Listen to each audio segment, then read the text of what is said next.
everyone, and welcome back to the Canadian Real Estate Channel. As always, I'm your host, Matt McKeever, and this is episode number 8 of the Real Estate Roundtable. This is something we started doing, I think it was at the start of Q4 last year, something we're looking to continue doing once a week, hanging out with you guys Wednesday, 8 p.m. Eastern Standard Time, and just talking everything around real estate, macroeconomics, interest rates, prices, all that stuff that I constantly seem to get hit up on, and I think I'm not the only one in the real estate community that's constantly having to field these questions. So we brought on, actually, I think everyone's been on the show before. So we've got some returning guests tonight. We'll be talking through a bunch of different subject matters. If you guys have any questions, comments, jump in the comment section. I see Raz P and Kevin's already in the chat.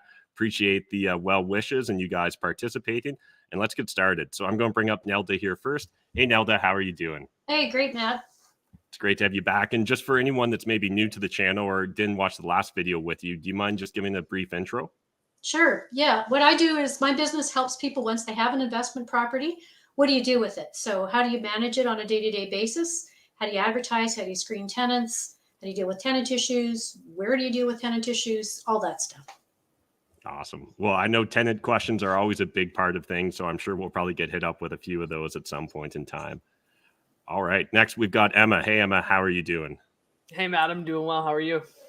Doing well. So, and do a quick little intro for people that maybe haven't seen you before.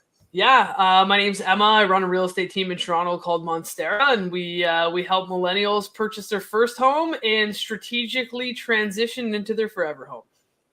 Nice. Awesome. Well, look forward to picking your brain on that. I've definitely got a couple stories here I want to explore with everyone around what's going on with real estate prices. So we'll definitely get your inputs. And then we've got Reese from Windsor. Hey, Reese, how are you doing? How's it going, Matt? Doing well. And again, quick intro for people that maybe haven't seen you before. Well, I just heard Emma's intro and it was so slick. I don't want to go after that. You had that. That was smooth. That was the elevator pitch. Nice. Reese Trenhale from Windsor. I do have a real estate team, about 7 of us, and we have a core focus on income property sales. So everybody's got their different little niches. And as an investor, I've continued to evolve from, sort of traditional duplex ownership and student rentals as a younger man when I didn't have this. And that's gotten into private equity development with institutional partners, mostly from Emma's city, from Toronto. Nice. So yeah, you've upgraded from the greenhouses to the red hotels that everyone wants to do in Monopoly. Oh yeah. It does. It's just a natural evolution. Like the older guys that were successful used to say the only difference is the number of zeros on the end. And it's true. Like once you learn to be a landlord, you can scale it upwards with a little bit of study. Yeah. Yeah. And obviously there is difference when it comes to a scale of a business, but a lot of the fundamentals are, relatively the same. And so a lot of people, I think, try and overcomplicate it or assume that people playing at different levels must have some sort of silver bullet or some sort of like guaranteed path to success. And no, actually, when you look under the hood of most real estate investors, it's going to turn out they started with like some house hack, a duplex, some small investment property, and they've slowly worked their way up and upgraded over the years. All right, guys. Well, before we jump into maybe some predictions on what's going to go on this year in real estate, and for those of you watching this live, jump in the comment section. I'd love to hear your thoughts, your opinions, and speculations as well. But I've just got a handful of stories I want to explore with everyone. So the first one here, this is from Stats Canada. If you guys missed it yesterday, GDP came out, and we've got November 2022 for Canada. And I don't know, it kind of felt like a relative nothing burger. But one thing I wanted to point out, and I think this main chart here on industrial sectors does a great job of it. If it wasn't for the public sector, if it wasn't for transportation, warehousing, in the finance industry and insurance, not sure we'd have a lot to brag in regards to GDP. So rather than necessarily dwelling a lot of time on GDP, I guess I thought I'd just pick your guys' brains. Are you following macroeconomics? Does the GDP number matter to you? Does that actually impact your day-to-day as real estate investors or real estate professionals? Any takers here? Yeah, Reese. As far as a day-to-day GDP, on the macroeconomics, no. I mean, I'm looking at the long-term sort of predictive models and I'll offer this advice to anybody listening. You need to tune out most of what you read on the economy. if you want to look at what is going on in Canada and what's going to happen in Canada, one of the best measures, unless you've got the inside scoop and you play squash at the Cambridge Club in downtown Toronto with all the bankers, if you don't have that and you're reliant on the news, focus on what the chief economists are saying from the big five banks, because they have access to way more data than, say, somebody from a think tank or an opinion. This is the worst. The opinion writers, stay away from all that stuff. The chief economists, they can see everything going on with all the customers within the bank. So they know how much you owe on your credit cards collectively, how much you owe on your houses, your loan to values, if you're actually paying on time, if you're behind. So they are able to create much more accurate predictive models going out 2-3 years into the economy than anybody else talking and making money talking to you. So I highly recommend that. Simplify it. That's your national. And then for international, I use The Economist magazine for similar reasons. They have access to data and have for over 100 years that just simply other publications don't. So there you go. There's my 2 cents. But on a day-to-day basis, no. But the one macroeconomic indicator that we do use heavily is just looking at supply and demand. And I don't know about your cities, but I think right through the Western world, really. I mean, but Windsor, we have huge supply problems, which increases demand per unit and keeps the rents high and keeps the housing prices from not plummeting and probably going up quite nicely in 2023. Mm-hmm. And when you're talking about supply and demand there, Reese, are you primarily just looking at like months of inventory in regards to different like asset classes, or what exactly are you like digging into? The market is, if I understood the question correctly, the market is still super tight on commercial and industrial. And as a rule, the larger properties that are more finite are just stubbornly high on, or I guess low on cap rate return, that sort of thing. Housing market has obviously softened with the efforts of the Bank of Canada to slow down home purchases. But at the end of the day, I think everybody knows, we're building a $5 billion bridge and a $2 billion hospital and a $5 billion battery plant that dwarfs all of America's battery manufacturing combined into one plant. Like, there's a lot going on, and there's no way you can stop that train. You need to free us up to build more housing. And if you don't, and they quite frankly haven't yet, that's going to drive prices back up again, So, and we're seeing it with rentals. Emma can talk about this more than me. I'm hearing about the bidding wars now with renters because there's now fewer people that can buy a house. So now they're all battling for rent, right?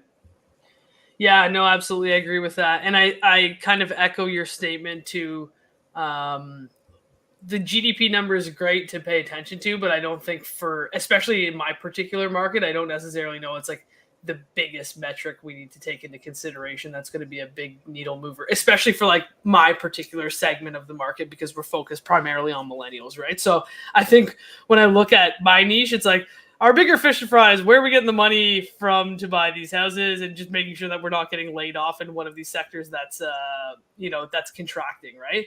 And I think if I was in a different location that was primarily driven by one or two main employers that were in specific sectors, I might look at that a little bit more.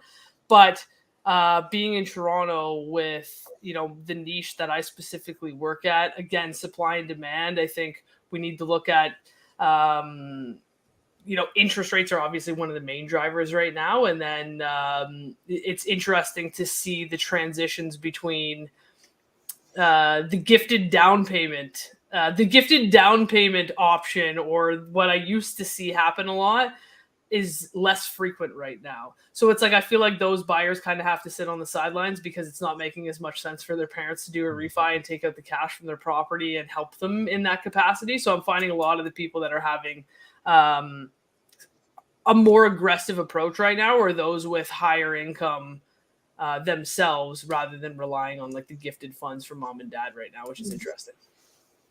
Gotcha. And Nelda, what are kind of your general thoughts on macro trends or looking at GDP? Yeah, I think I side with Reese.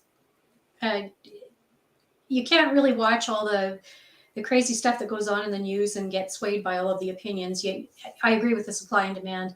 I think it's kind of interesting that in Canada it keeps shifting back and forth. Like when I first moved to Calgary and I was looking for a place to rent before I bought, what you guys are experiencing in Ontario, where people are bidding wars over rentals, was happening in Calgary. Basically, by the time you called somebody, by the time you got to the appointment, it was gone already. And then that all changed. And then oddly, then it slowed down again for rentals. And then during COVID, it sped up. People were renting very quickly, and properties that were sitting on the market for a long time rented really fast. There was no problem renting anything during COVID. There's been no problem renting anything after COVID. So I don't know. I think the population, there seems to be a lot of influx to Alberta. And we're not seeing the bidding wars that we saw maybe 7 or 8 years ago, but there still is a supply and demand issue here again too, and a housing shortage in Alberta as well, especially when immigration starts kicking in. More people start immigrating to Canada. It's going to be a huge problem because it's a problem already. Yeah, can I speak to the immigration really quickly? Yeah, please do. Yeah, there is, and I think you guys know this. There are 300,000 baby boomers retiring a year right now in Canada. And we're already short over 1 million jobs and people to fill them. And we're not having enough babies to fill that void. And capitalism needs population growth to continue to grow. It's the nasty, nasty secret that we're not producing enough kids in Western countries, so we have to bring in immigrants from other countries that have that baby capacity, basically that population capacity. So, I mean, and I've got some clients down here that will say, "Oh, we got to slow down the immigration." That'll kill your economy. Mm-hmm. Like you guys like your jobs right now, listening at home. Like then you should be rooting for more immigration because this is part of. You need those people to feed the system. Yeah, absolutely. And so you can't stop the immigration. You have like the Liberals want to bring in, I think, 500,000 a year. It literally will barely keep up with the baby boomers retiring. You're still going to have like 1 million jobs that you're not filling because not every one of those 500,000 immigrants is going to be working. A lot of them are kids, for example, in school. So that's not the problem. The problem is let us build, and it's much more of a provincial thing. The provinces have to really bring back the level of regulations back to about the 1970s when the Western world could build twice as many houses per person. And if you think about it, that's before computers and automation. And it's simply because there were fewer regulations that you had to barrel through in order to put a shovel in the ground. It's literally that simple, and it'll drive you nuts. It takes them forever to figure it out. It looks like, at least in Ontario, they're figuring that out now. Doug Ford, our premier, has got Minister Clark, who's in charge of sort of unraveling this mess. And I'm living it. Like I'm in Windsor. I've had to wait over 2.5 years for 3 building permits. We're just starting to get them. We got the first 2 out of 3 right now at about the 2.5 year mark in a housing crisis. Yeah, and then they have to make it easier for landlords to actually want to rent, because in Ontario it's horrible. People go bankrupt waiting for tenants to pay them. Well, we pass. Oh, I see what you're saying. Right. I was going to say, as developers, we pass the buck onto the renters and onto the people. If we're building condos, onto the condo owners. Mm-hmm. Like you incur massive losses. One of our properties we have, because we're dealing with bigger properties, but we're up over $1 million in interest on a loan, waiting for the local government, to actually give us a building permit. Where's that $1 million going? Right? We have to make it up now on the tenants, the future tenants. They have to pay more in rent because of the wait. It doesn't serve anybody. I just hurry up, guys. Yeah, the system is not working very well because man. I think the people who are making the rules are not people who develop buildings, and they're not people who are landlords who have to deal with tenants. And we all know that, right? They're called bureaucrats, but it's right across the Western world. I want to mention something about population too. That in our Western world, I used to work for Calgary Economic Development, and I used to know all these stats like the back of my hand. But the more highly educated women are, the more they go to grad school, PhDs, that sort of thing, the fewer children they have, the later they start having children, and the less likelihood it is for them to actually be able to have children. And so our population in the Western world is decreasing because our education levels are going up. And people don't want to have a bunch of kids because it's too expensive. You know, the more highly educated you are, the higher your standards of living are. And Yeah. you don't want to have 8 to 10 children. And also, it's extremely difficult for tenants who come from other countries and have 6 or 8 kids in large families, and there are many of them, to find any place at all to live that's affordable. You know, so where are these people going to live? So this goes back to the housing shortage again too. So we have to look at the whole picture. We can't just look at it in little sections. We have to look at who we're bringing in, how we're going to accommodate them, how we're going to deal with the landlords fairly so that they're treated fairly, and how can we deal with the tenants fairly so they're getting a reasonably priced place. They don't have to spend 100% of their income on. They can't spend 100% of their income on housing. How are they going to live? You know. So anyway, hands up. How many people here have children?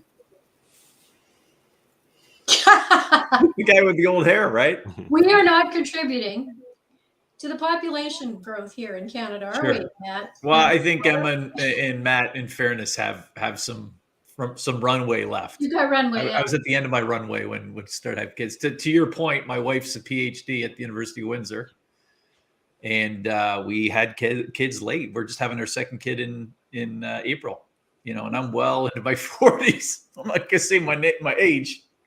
And I never had kids. I've got a master's degree. I didn't choose to have children. There you go. Yeah, we were very late. To your point, yeah, same sort of thing. It's interesting when you talk about the problems and how you have to look at it holistically.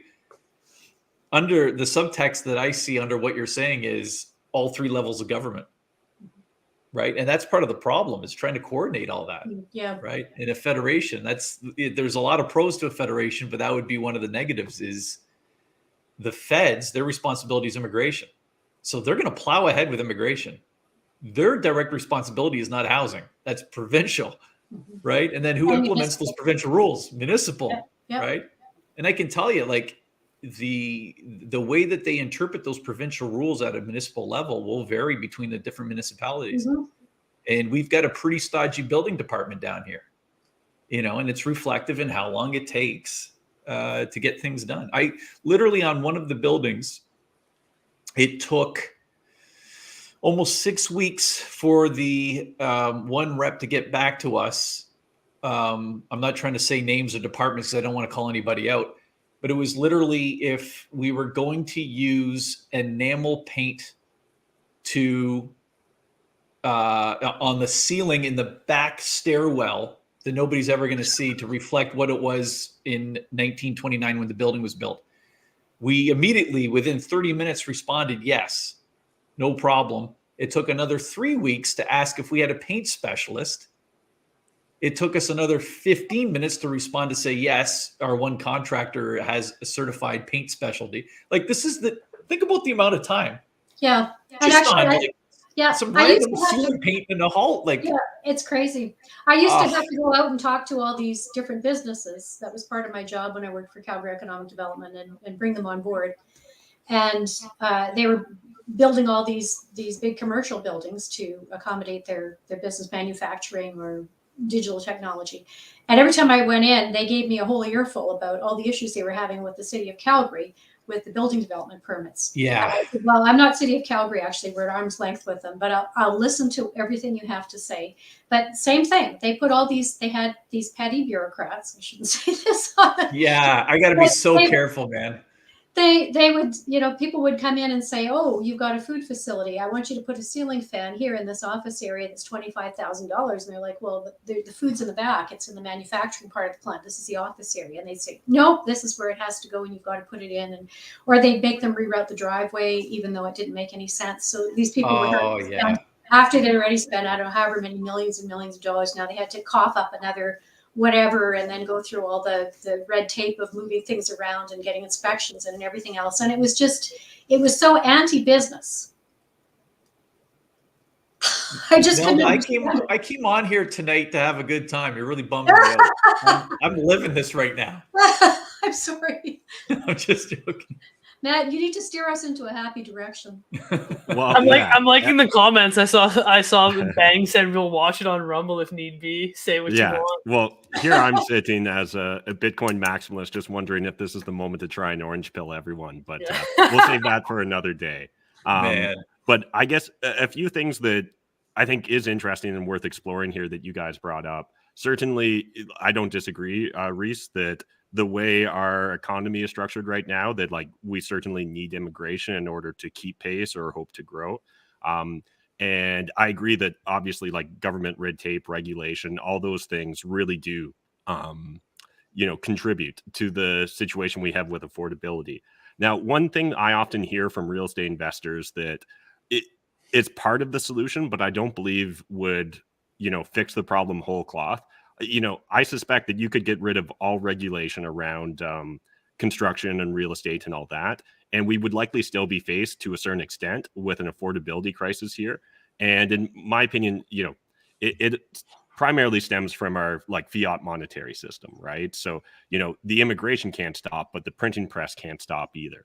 And right now, our entire society is so addicted to cheap debt, right? And cheap debt actually has a lot of surprising consequences that I certainly don't think any of us are taught through traditional schooling. So one of the big things you'll often hear people bring up in Bitcoin circles when exploring like macroeconomic trends or even societal trends is the concept of like a high time preference versus a low time preference. I think that this even speaks to a certain extent to what you were saying, Nelda, where we live in a very high time preference society. And that's where people want instant gratification right now. So making long-term investments like having a family becomes less attractive. And so obviously like there is a confluence of things that are adding up to the sum of the problems we have here. But do you guys believe that if just magically tomorrow, the GTA got rid of the green belt, if all of a sudden you were able to build ADUs, that we would magically find equilibrium in the real estate market here in Canada? Oh, that's such a hard question to answer. I mean, it helps. Do I think it's a magical, flick of the wand and all the problems are gone? I don't believe that's the case. I think like it helps to reduce some of the red tape or some of the barriers to entry, right? Or to get things started. I mean, to Reese's point, every conversation that you're having about this paint situation is costing you thousands of dollars when really one phone call would have answered all or the questions. arguably paint doesn't matter even. One could go so Yeah, far as Well, to that's say. it. Why even ask me about the paint? Totally. But regardless, if they want to know about the paint and they're entitled to know about the paint, every, 2 to 3 weeks that it takes to have this conversation is costing you however many thousands of dollars. Like it's a massive barrier to entry for somebody to even take this into consideration. So to remove some of that red tape, yes, it moves the ball up the field a little bit with just removing the red tape in, fully. Does the ball go into the end zone? Probably not. But every little bit helps us, I think, at this point in time. And like removing some of that, do I think it would be helpful? Yes. Is it a all encompassing solution? No. Mm-hmm. And I guess adding to that, one of the other concerns I have in general for the real estate industry and particularly small investors is where we stand as like a society. Right now, I believe like our collective consciousness is very bearish towards or negative towards landlords, real estate investors. You could argue capitalism in general. I would argue that the primary reason most people don't like capitalism is they've been exposed to our form of crony capitalism we have in the West rather than something that maybe you'd find under like a FinCap or anarchist sort of perspective there. But I think that even if you could magically fix red tape, if magically you got rid of like green belts and restrictions on building, the replacement cost is still significant. And so I don't think that magically, even if people could, like if builders decided they didn't need to make a profit, I think we would still see real estate prices be surprisingly high. Now, obviously land is a substantial portion these days in a lot of developments in that regards. But I guess one other big aspect that I don't see anyone, effectively tackling here is, normalizing the idea that you actually do need effective and efficient deployers of capital. And that's arguably what landlords are, right? Is we're ideally more effective and efficient at deploying capital. And that's what allows us to succeed in these industries. And I think that, things like you're talking there, Reese, in regards to all the red tape and regulations, those create certain barriers to entry and, will allow a small group of individuals that are able to afford and weather the storms that you're currently weathering to be able to succeed at a game that a lot of other people wouldn't be able to enter. Again, not through any Yeah. real fault of their own, but simply due to the way the rules of the game are set up. And so I guess one last point here, and then I'll open up to anyone else's comments, is that like landlords, if you want to be a landlord in 2050 here in Canada, I think that you need to really start thinking about how to shift the culture, because I think another decade or couple more decades of our anti-capitalist stance, of our very collectivist oriented perspectives here in Canada, could come with really serious consequences. And the affordability issues and the ability to find like a cheap rental these days, 10, 20, 30 years from now, I think that could be even more alarming than anything that we currently got. I suspect, like any system, it can be fixed, but I really do think that it's going to take a multi-pronged approach.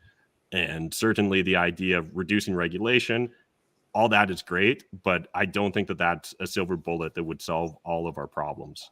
I think it's a systemic issue. Agreed. If I can jump in there.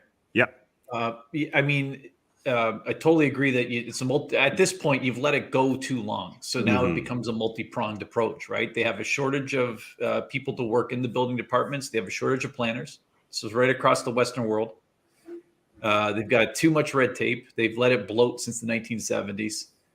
So there's a lot of different things they've got to hit at the same time. You've also got to bring in more people to work in the construction industry, which is part of your immigration. Like there is a multi-pronged approach, but it all comes down to one. I think it comes down to one macroeconomic indicator, which is supply and demand, right? And it's not without precedence. The CMHC, which is often just as wrong as it is right, does say that we need to build. Correct me if I'm wrong, guys. It was like 10 or 15 million houses in the next. I think it's 50 million houses in the next 10 years, right? Just to keep up. I remember reading something about that. Yes. Yeah, that's just to keep up. Yeah. And then you need to build another 3.5 million houses to actually create enough supply that supply and demand ratio sort of eases, and you should see at least a plateauing of prices to allow wages to catch up, or hopefully even a little bit of a correction in prices. And when I say it's not without precedence, I mean, the one that quickly comes to mind is China. China really built oversupply, and they did it to a point of destructiveness. Yeah, but I mean, it did allow. They are one of the major countries in the world where they have the opposite problem. They've got too much supply, and that's because they have no red tape, right? The way that they do things is just get it done.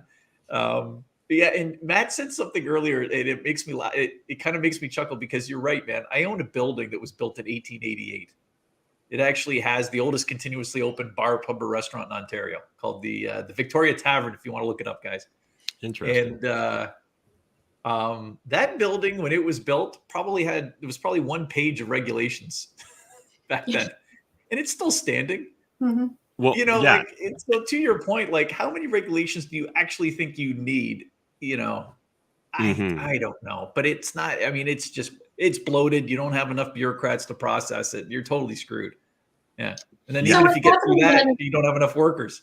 No. Well, and one of the biggest problems when it comes to like that argument of supply and demand, we're often supplying the wrong things as well, right? So it's like literally we're only building certain asset classes. I'd be willing to bet a lot of those 1800s buildings, and because I know this is the case in London, Ontario, like a lot of them were rooming houses, or were multifamily dwelling units where you had like multi-generational living in there as well.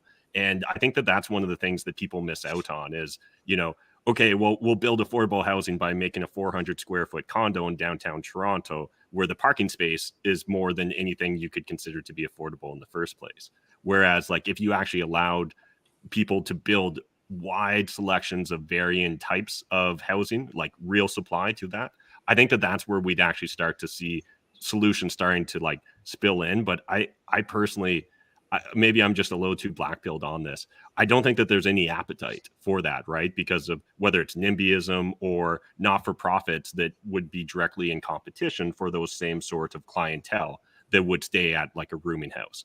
And I know like this is true in every jurisdiction in Canada I've came across. Like, it's actually wildly difficult to start a rooming house, and it's actually even difficult to maintain one. Like, if you've somehow got something grandfathered in, you almost like have to cross your fingers, make sure you pre-file everything so that license or that exemption doesn't get revoked from you at some point down the road. Yeah, Nelda. I actually know two people who have been very successful with rooming houses. One is in Calgary, and he's had a couple rooming houses, but he rented to roomers on a weekly basis. So every week he had to go and collect the rent because people who were in his rooming houses couldn't afford to live anywhere else. So that was sort of the cheapest place that they could live.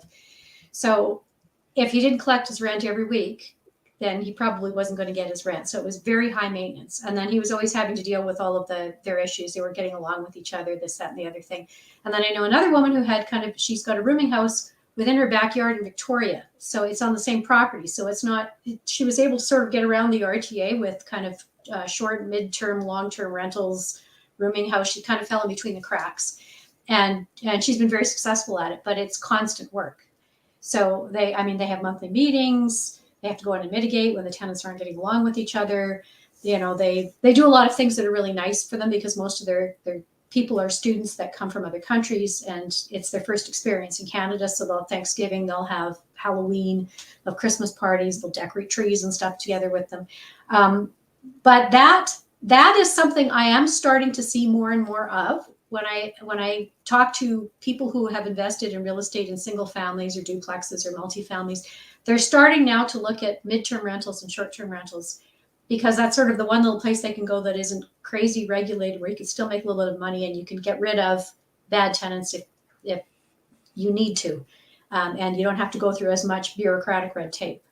So, and one more thing that I found very interesting, I did an interview for Felix Sportsman on my show on Alberta Landlords Watch, and he takes suited properties that have 2 suites and up down, and then he'll suite the garage. So then it turns into a 3-suited property. So you don't have to change the zoning, you don't have to change the footprint, you just have to get a permit to get a suite built into a garage. So that increases the revenue. Also, he is not investing in Canada anymore. He's taking his money and going south, which I'm seeing a lot of investors doing, which is not good for our economy and not good for our housing situation. So those are kind of 2 trends that I'm seeing that I find very interesting. Yeah, it's interesting that you say that because I was actually going to tell you about the first video I ever did with you. We filmed at my condo in Toronto when there was very little regulation around Airbnb. I think we did it in 2016, maybe 2017. And it is so interesting with the rate hikes and everything that basically you just said, Nelda, with the resurgence of that video recently. And how many people have reached out to me because of that video we did in 2016, 2017 about Airbnb, with now seeing like the second wave of this Airbnb interest post regulation. It's been really interesting to see, investors trying to at least pitch our reposition their investment properties right now to help kind of keep themselves afloat. Yeah, stem the bleeding, triage. And again, it's like that plus all of the challenges that come along with the tenancy issues.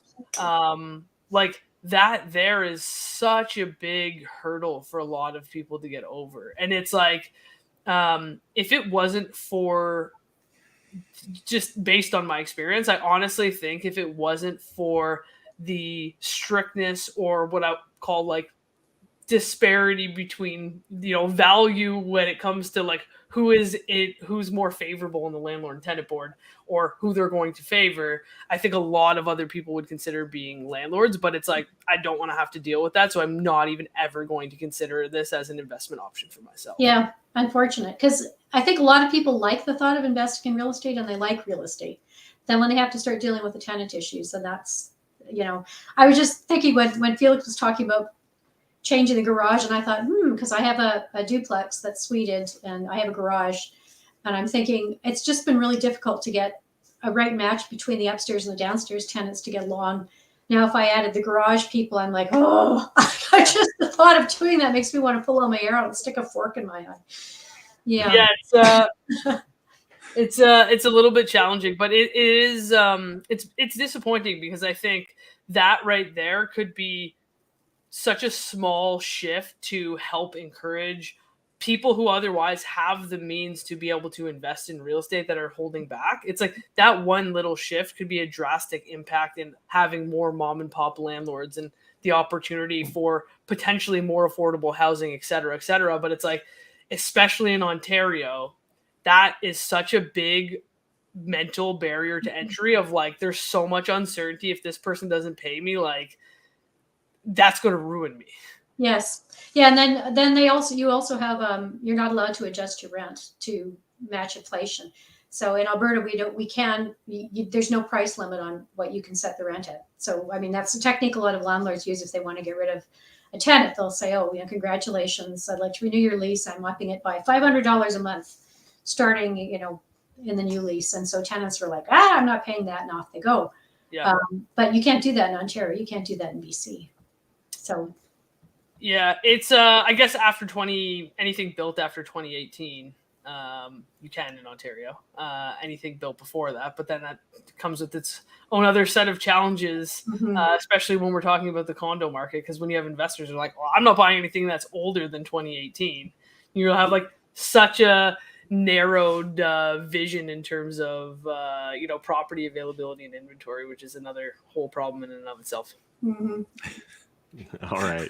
Well, I appreciate the tangents here, guys. I've got a couple more stories I want to hit upon, so we'll rapid fire them, and then we'll open it up. I've seen a few different questions come in the chat. Someone even had me have to Google like Urban Dictionary what deezed meant because I had no idea. But Yeah, I appreciate that you weren't insulting me. I don't know what deezed is, man. Come on, I got white hair.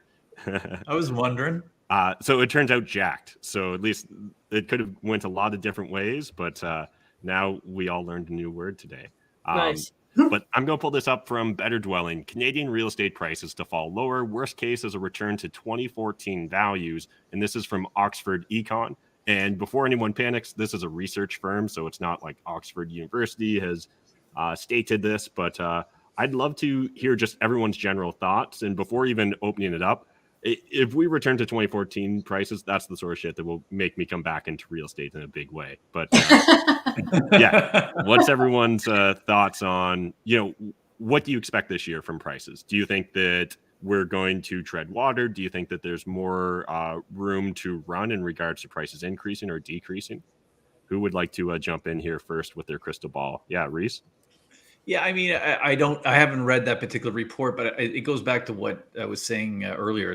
The chief economists of the big banks is where I typically heavily rely. And I think you might have even seen today, and I've already known this from other studies, people's loan to value ratios in their house are actually really healthy compared to previous economic kicks in the shins, number one.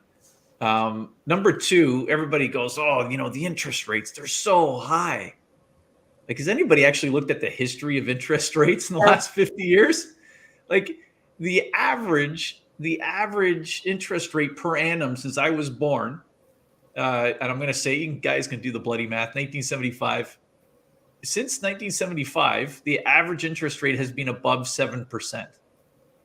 And it's only recently that, as Matt was saying earlier, that we're kind of now addicted to these super cheap interest rates. And when we see 4% from the Bank of Canada, we think the world's over. And it's like, well, usually the Bank of Canada rate is a lot higher. It's only actually been under 7%, I think, 3 times in the 50, 60 years. I might be misquoting that. But my point being is that you've got people that have equity in their homes. You've got the supply and demand issues. It looks like inflation is actually being roped in internationally, which includes Canada, obviously.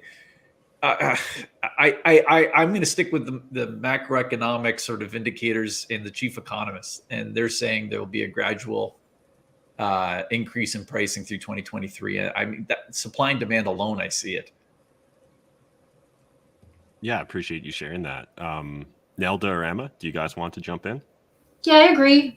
I just asked a realtor that yesterday who is up on the stats, and he said they're going to level out, and that's going to be the new normal. The old normal, where we're getting like 2%, 1.5. I had a 1.5% mortgage. That's not going to come around for a very long time. So, yeah, I mean, I lived through the 80s when interest rates are in their teens. So, we're not dying yet. It's not that bad. No. Yeah. Yeah, I think I echo that statement. I think we see pricing stability. Like, I don't think we're going to see a whole heck of I mean, obviously that's going to depend on movement for rates, but I don't think we're going to see the same movement in rates this year that we saw last year. I think we're going to stay within like a more narrow channel when it comes to the movement, whether it's up or down one way or the other, right? So I think we'll probably see some pricing stability, but I agree with you guys. I think we probably get back to like the old normal. If you take the last 40 years in Treb, I think the average annual appreciation was like 6%, right? And we got used to this 15, 20, 30% year over year, which is like unsustainable. But especially Canadian historical average is 5% a year since 1867. It's almost a straight bloody line, even with the Great Depression and global meltdown. So when you take that into consideration, you're like, all right, that actually makes a lot more sense. And I think we're in an environment where, we still obviously have supply and demand issues. The desire for home ownership, I don't think has actually gone anywhere. I think people got scared shitless because they were like, oh my God, I was expecting I was going to buy a house and it was going to go up 100%. That's how I was going to make all my money and it was cheap and blah, blah, blah. And it's like, no, that was a blip in time. And now we're going back to like historical reality, I think. And so I think I echo what you guys say. I think we see some stability. I think some markets go up. I think some markets might continue to see a bit of a price decline if they saw an insane run up over the last couple of years. But I don't think that we're going to see the same movement or like these crazy numbers that we had seen in, last year on the downside and the previous years to the upside. Appreciate you sharing that, Emma. So you were just kind of talking about, some of the potential price fluctuations that people may experience in their individual investment. And that kind of segues a bit into this story I want to explore from Ron Butler, Ron Mortgage Guy on Twitter. For anyone that's interested, I think he's definitely worth the follow. This is one of the worst home price disasters I've seen so far, but it fits the pattern: distant GTA suburb and absolute peak of FOMO in Q1 2022. Please don't take joy in this. For some people, this can be a life-altering loss, but it is part of a pattern. And so essentially what he's highlighting here is a home in Whitby. It was sold at January 26, 2022 for 1.4 million, and then was listed for 1 million and sold December 19th, 2022. So essentially over the course of the year, this person appears at least lost $600,000. Oh my God. Or sorry, $400,000 for that's this property. So I guess obviously this is just an anecdotal story, but it's certainly not the only anecdotal story I'm sure that we've heard. And if you guys have anecdotal stories, feel free to share them. But I'd love to hear, what sort of pivots or alternative options are available versus just kind of biting the bullet and selling at a loss right now for people that may be FOMO'd into the market at peak. Do you guys see any options? Yeah, Emma? I can speak to this because I actually had someone that had reached out to me. Was it last week or the week before? They had seen our advertising on Facebook and had sent me like a private DM on Facebook. And it was in a very similar situation to that, where they had purchased at the peak in February. And unfortunately, what happened to this person in February was they actually had purchased at the peak for around 1.2, and the appraisal even in February came in 100 grand shy. And so what happened to this person was they were firm on the offer. The appraisal came in low, so they had to take secondary financing to come up with that extra 100K gap, right? And so you can imagine a variable interest rate on your first mortgage, whatever your interest rate is going to be on your second mortgage, which is also variable and has gone up. I need to put booze in this to hear this story. Yeah, the guy messages me. I have no idea who this person is. I've never talked to them before in my entire life. And I could just from the message that they sent me, I was like, whatever I can do to help you. Like, I'll hop on a call with you immediately. Cause I can imagine you're not sleeping at night. Like if I was in your shoes, I've never met you, but as a human being, dude, I wouldn't be sleeping at night. And I talked to the guy and he was like, I need to, I was like, well, how long are we going to be able to float these payments before you're not going to be able to do that anymore? He's like, I maybe have like 4 to 6 months, right? And I'm like, okay, so we need to do the math here. Like, how are we going to get you? Bro, I don't feel comfortable selling your house because unless that's the absolute worst case scenario, but like we're underwater here. So we have to look at some solutions. And so we went through the opportunity of him doing like a room rental, right? And I kind of walked him through the what the math would look like if, and this is his worst case scenario, is have people come in and move into his house with his family. But if that's what it's going to take for 12 to 18 months to get his payments back to a comfortable level when we see rates come down a little bit, to keep his house and to save all of the equity that he has in his house and basically his life savings for his down payment, like, this is what we're going to do, man. Let's do it. Right. So I put together a package for him on like how he could go about renting the rooms and like showcase them, like, this is what you do on Facebook. Here's how to post the ads. If you need help with the standard lease, like, here's the situation for it. Right. Because he also doesn't have money at this point in time to like pay us to place the tenants for him. So I got to teach him everything that he can learn to be able to take care of that on his own. And so we did the math, and I was like, if you can rent the other 2 bedrooms that you're not using in your house, we can float these payments and we can make it work. But you need to sign a 1-year lease on each of these rooms and get market value for these rents to make that work. The alternative is you move out of your house, right? You move into a smaller place for your family, which isn't going to be nearly as nice as your house, unfortunately, but somebody else carries the heavier burden financially. You take the smaller rental payment per month, and then any overage that you have bridges the gap if if the rental payments don't cover the mortgage for the first house. So you do have a couple options. Like, you can pivot, rent the rooms. If that doesn't work, you can move somewhere else, rent the house, cover the difference. But it's just like, be cautious. Be cautious with the purchases. Don't get emotional on your purchases and overpay drastically for something because you love the house. Like, you got to keep it dialed in. Mm-hmm. Yeah, that's tough though, because buying a house is such an emotional decision, isn't it? It's like, for a lot of people, it's the Canadian American dream, right? Everybody wants home ownership, so. Definitely, like, without question, I think a lot of people I talk to, especially investors, we're always like, well, we want to make logical decisions, right? But of course, it is an emotional, like, it absolutely, without question, is emotional, and it should be emotional to a certain extent, but it should not be so emotional that you get put in a position where now we're losing sleep at night. Yeah, agreed. You have to figure out what emotion is more powerful. And I think for most people, fear and stress is a hell of a lot more powerful than me being happy in the moment. You know what I mean? I always wonder, like, and I guess this is the bad part of our business for me and Emma being real estate agents is, and Callum is saying exactly what I think a lot of us are saying. Like, having a big heart like you do, Emma, like, that's pro bono work. That's free work. Trying to save somebody. And we end up doing the same thing, and it's always like, you always ask, like, who is your real estate agent? And it's amazing the number of times you've never heard of the real estate agent before. And it's the one criticism I have about our business is we're throwing people out there. It's still too easy to get in and be a real estate agent. Yeah. And then the messes we have to clean up, man. Can I say something? Because I think this is coming full circle to Matt's point before, which is amazing. People don't have a long-term, I don't want to say all people. A lot of real estate agents don't have any long-term vision of this being their career. This is like, to not be too rude, but it's like fucking fast cash for a lot of people. Like, let me get my license.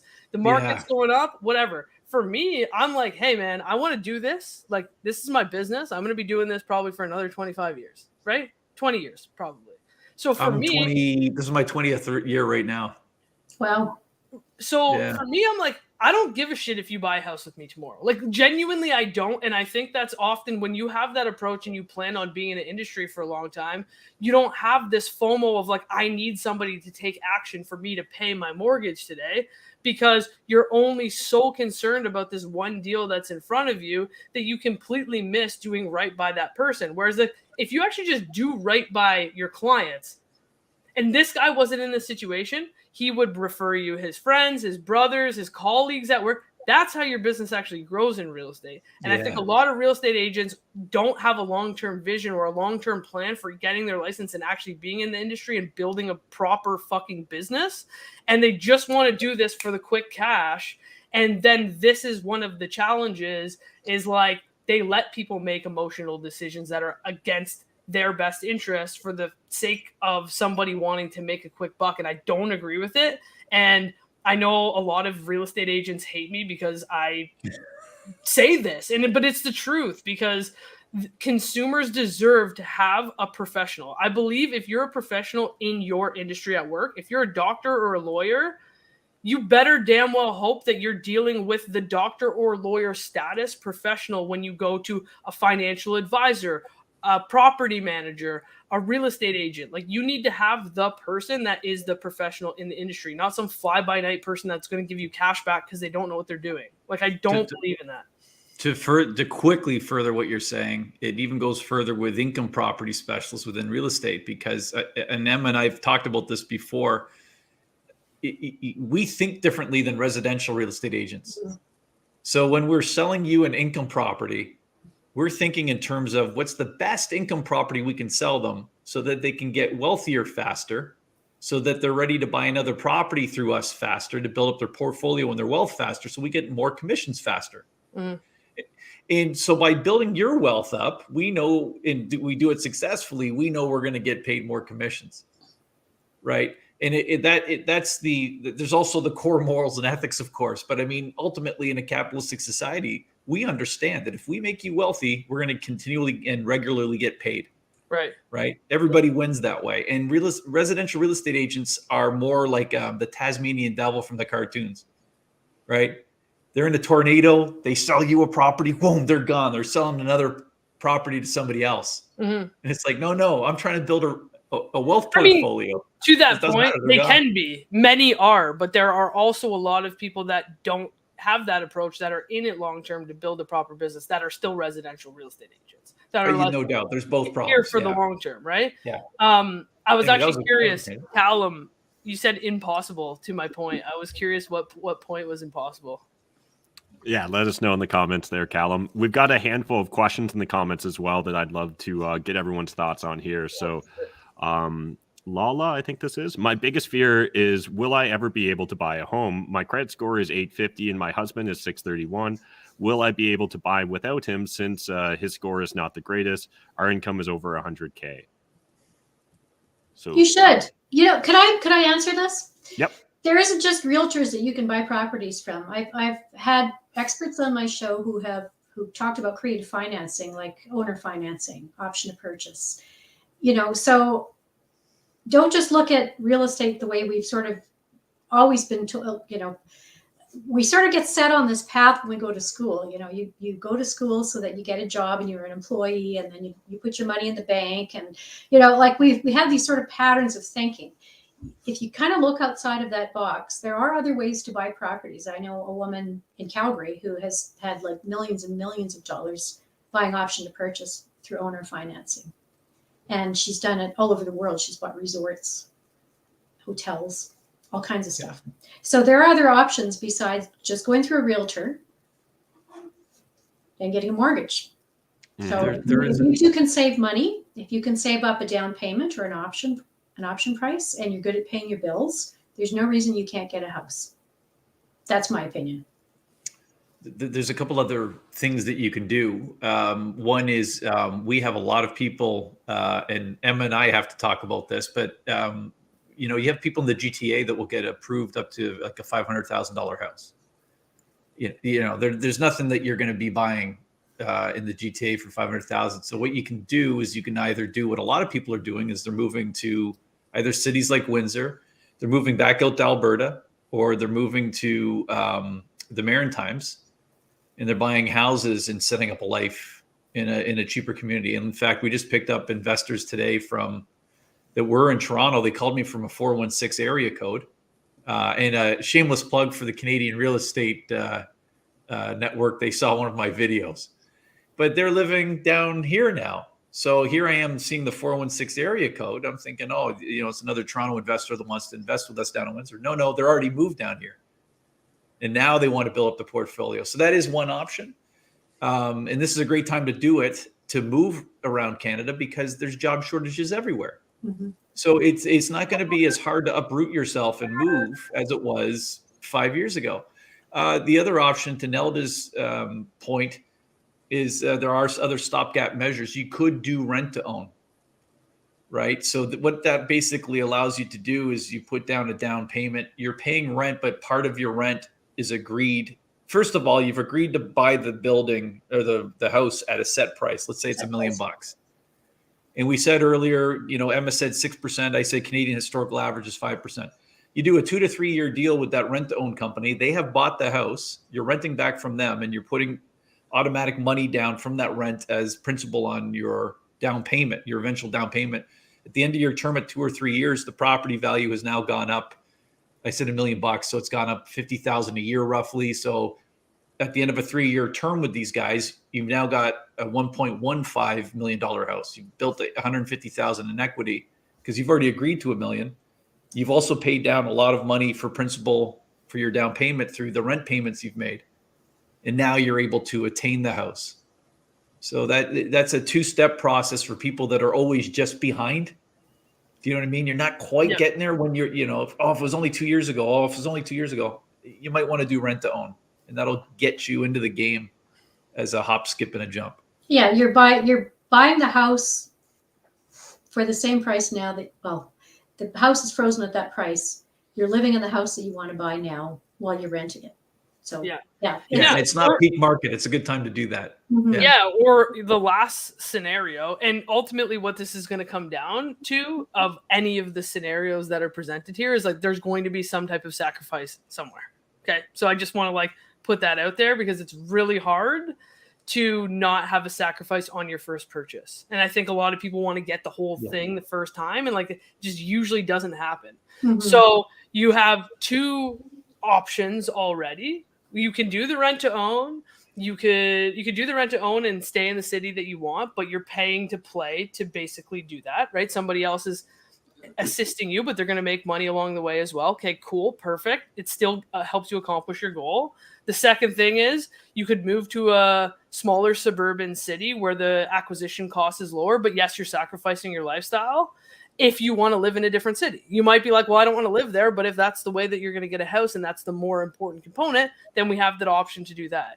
A third thing is if your credit score is 850, so you have a great credit score, 631, yes, you might be paying a little bit because of your husband's credit score. Maybe you're paying a little bit more in interest, right? You can still get a loan, but you're probably paying a bit more because the bank considers it higher risk exposure, given the fact that there's obviously some blemishes there.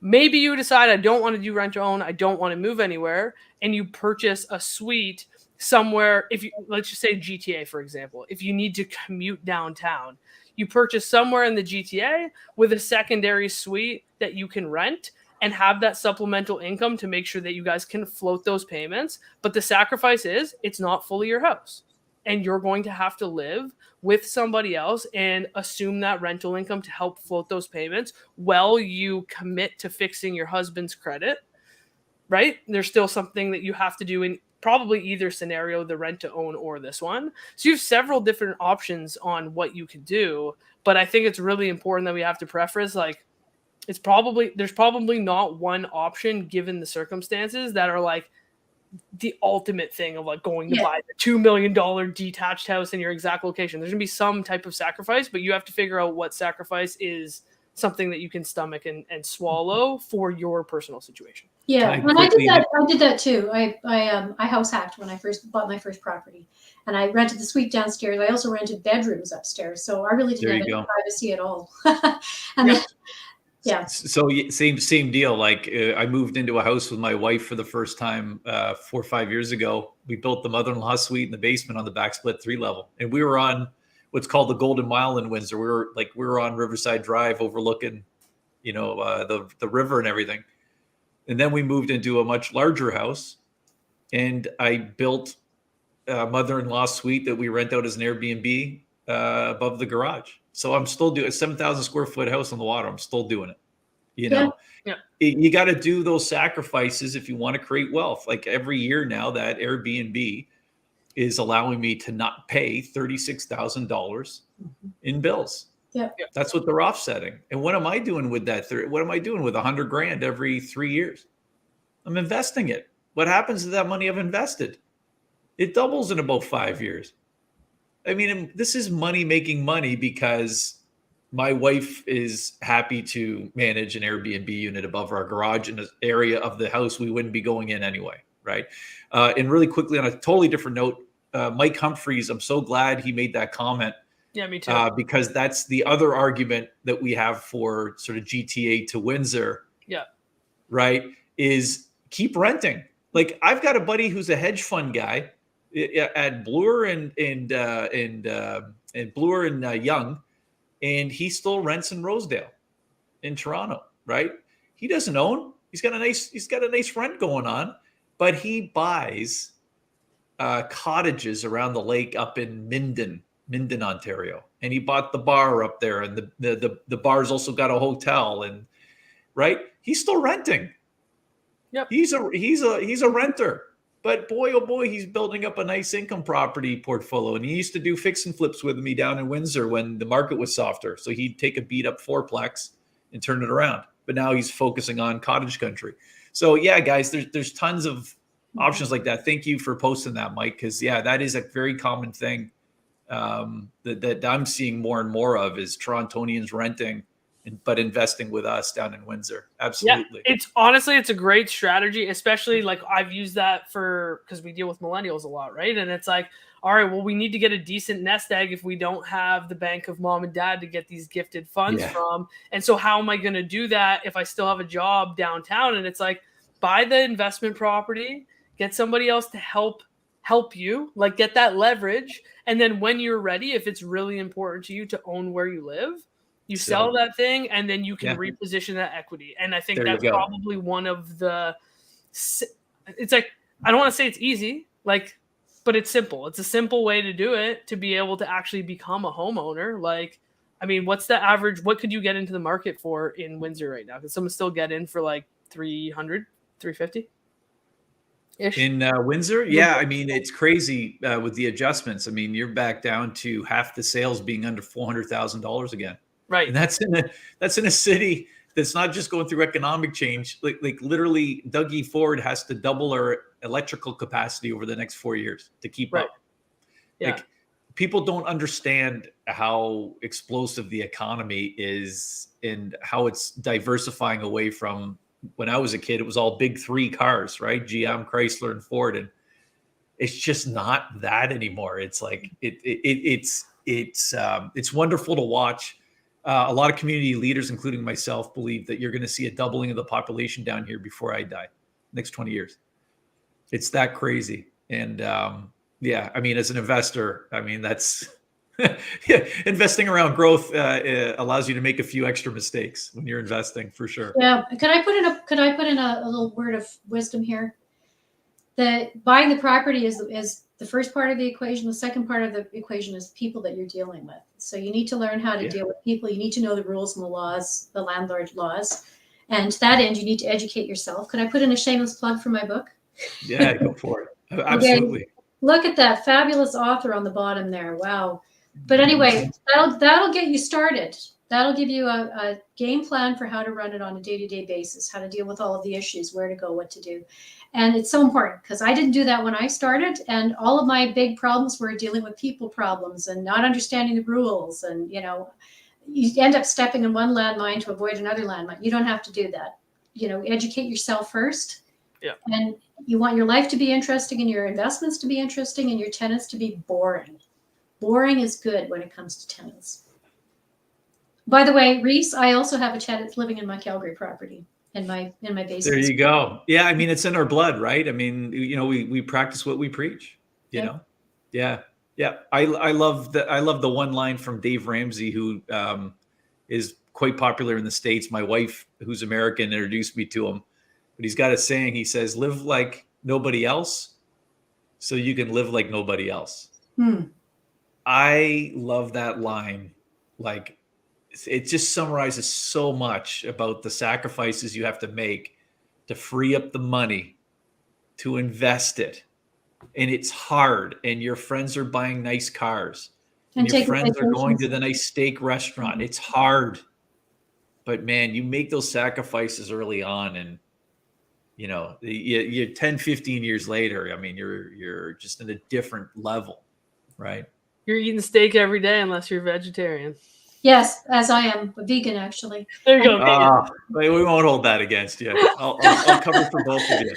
And Kendall, thank you for that very nice comment. There's a special place in heaven for you. Got nothing to do with hard work there and you being go. nice to people. It's got everything to do with buying my book and saying nice things about it. I'm going to be creeping your website after this telecast, Nelda. So Creep away and then come on my show. there you go. You should definitely be on my show. Hey, we got the invite. Emma. There you go. Love it. All right. Well, some great advice there, guys. And yeah, just a second, what Reese was saying there at the end. I think that, taking a first principles approach to life, to the way you choose to live your life, is honestly the most freeing thing. There will naturally be friction when you go against the grain, right? When you're kind of taking the path less traveled. But I really do believe that that's usually, if you're already curious about taking the path less traveled, it's probably the right path for you. And I think that a lot of common sense isn't actually that effective. And so I think a lot of people believe in, tropes that maybe they were told from their grandparents or parents, society, teachers, whoever happened to indoctrinate you. But regardless, I think if you can really take a first principles approach, that was really the light switch moment for me when it came to financial independence, getting control of my financial future, was understanding that like a house, technically that's just shelter.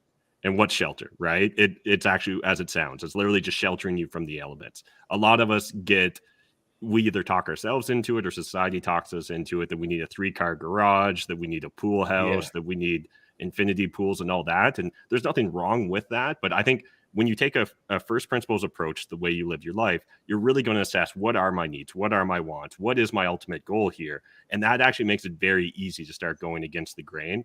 And the last piece of advice I'll give you guys here is simply don't take advice from anyone that's not living the life that you want to live, right? Or isn't doing what you want to do. Because again, the average person will give you great average advice, but they're only going to give you the advice that will land you exactly where they're at. So again, appreciate everyone hanging out with us on this real estate roundtable. If you guys enjoyed this video, smash the like button, hit subscribe if you're new to the channel. We're doing this every Wednesday, 8 p.m. Eastern Standard Time. If you'd like to see these guests or other guests on the show, let us know in the comment section. Hit them up on social media.